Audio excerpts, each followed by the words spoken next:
It's important for the child to get dental checkups along with other medical checkups just to make sure their overall health is good.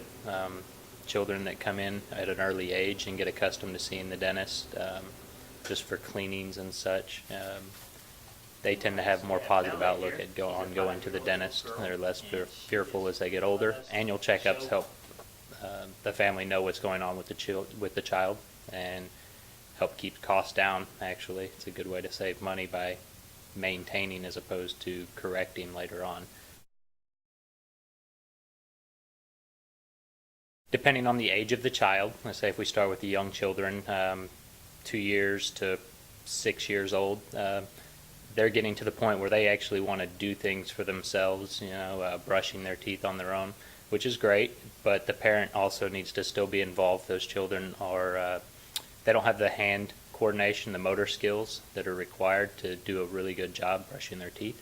So it's important that the parents are involved in that step and let the child brush their teeth either before or after the parent does it with them or for them, just to make sure that the child's getting the proper care and cleaning that it needs. Flossing just doesn't have to be every day, but just get the child accustomed to it a little bit, get in the habit of brushing their teeth at least twice a day. Make sure that they're brushing their teeth after breakfast, right before they go off to school, or right after dinner before they go to bed.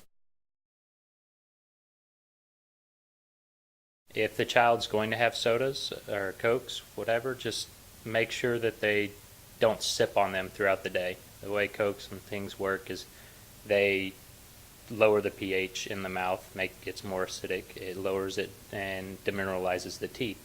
And every time you take a sip of Coke, it does that. It goes through that process, and it takes about 30 minutes for your teeth to get back up to their full strength. So in that time, they're weak.